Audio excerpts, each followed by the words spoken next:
Voilà. Donc, je vous montre en général, vous vous souvenez toujours là où on en est dans mon petit cercle d'évolution des séances. Pendant 3 séances ou 4 séances, on a été se tourner vers le désagréable. La séance 5, on a commencé à bouger vers la recherche du plaisir.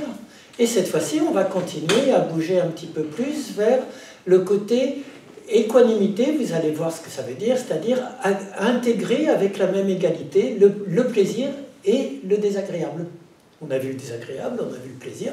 On va essayer de voir comment on peut accueillir l'ensemble un petit peu plus globalement, avec une vue large. Donc sur ça, ce qu'on a fait la semaine dernière, s'il y en avait qui n'étaient pas là, notamment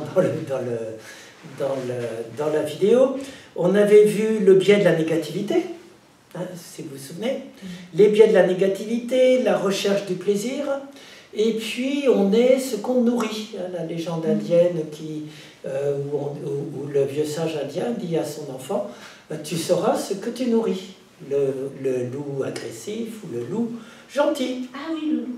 Voilà, les 2 loups qu'on a chacun dans le cœur. Ah oui, puisqu'il y en avait qui croyaient qu'ils n'avaient qu'un seul loup. Les gentils loups.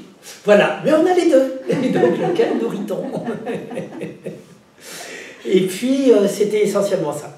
Là, on a vu tout ce qui était votre bilan de la semaine. Si je devais résumer pour ceux qui ne sont pas là, pour celles qui ne sont pas là, c'est essentiellement, si je peux résumer, mais vous dites, hein, si je vous trahis, on a vu à la fois l'importance vraiment au quotidien d'essayer de voir comment on peut aménager les activités quand elles font des douleurs, plutôt que je ne fais plus de danse, je ne fais plus de marche, je ne fais pas de peinture ou autre, ou je ne fais pas le goûter de mes enfants, etc. Comment est-ce l'anniversaire?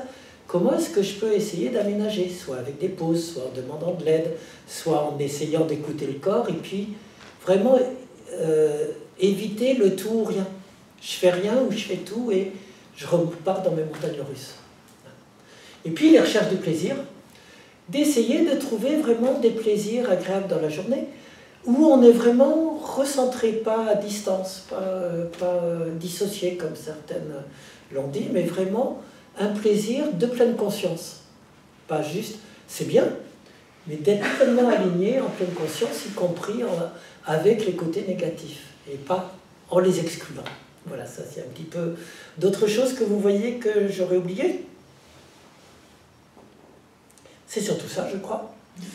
Les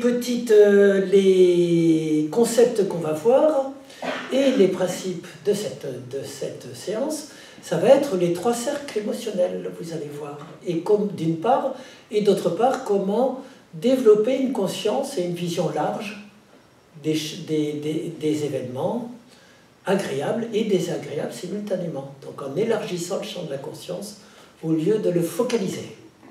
Voilà le programme.